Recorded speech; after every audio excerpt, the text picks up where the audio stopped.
Cara Nabi meruqyah gangguan jiwa.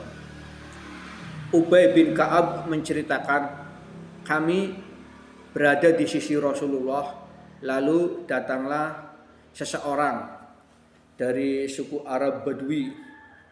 Dia datang ke Rasulullah, "Ya Rasulullah, saudara saya ini sakit." Rasulullah bertanya, "Sakit apa?"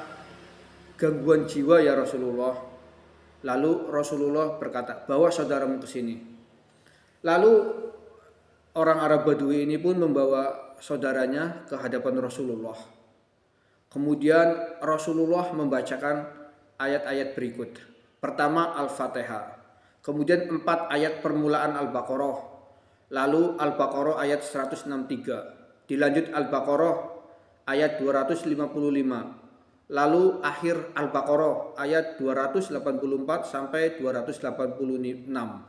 Kemudian disambung dengan Quran surat Al-Imran ayat 18, Quran surat Al-A'raf ayat 54, lalu Quran surat Al-Mu'minun ayat 116, lalu Quran surat Al-Jin ayat 3. Disambung lagi dengan Quran surat As-Safaat ayat 1 sampai 10, lalu Quran surat Al-Hasr ayat 22 sampai 24. Lalu ditutup dengan baca Al-Ikhlas, Al-Falaq, An-Nas.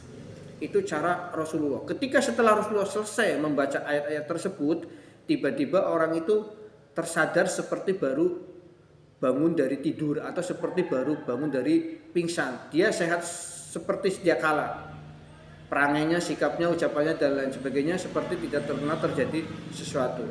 Nah, itulah yang dilakukan Rasulullah ketika mengobati orang dengan gangguan jiwa, yaitu membacakan ayat-ayat Al-Quran seperti yang telah saya sebutkan di atas. Maka sangat lucu kalau ada orang yang diustadkan kemudian sampai mengatakan bahwa terlalu mulia Al-Quran dipakai untuk mengobati penyakit.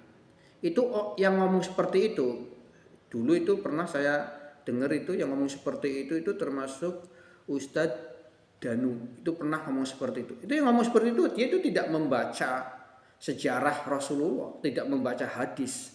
Di sini jelas-jelas hadis sahih diceritakan bahwa Rasulullah mengobati dengan membacakan ayat-ayat Al-Quran. Kita bisa meniru itu, walaupun keampuhannya tentu jauh di bawah Rasulullah.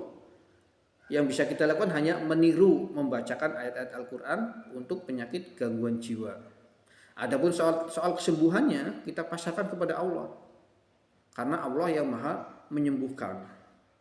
Nah, jadi sangat keliru kalau sampai mengatakan bahwa tidak cocok mengobati orang gangguan jiwa dengan Al-Quran, karena Rasulullah sendiri mempraktekkan itu. Barang siapa yang membenci sunnah Rasul, maka dia bukan termasuk golongan Rasulullah.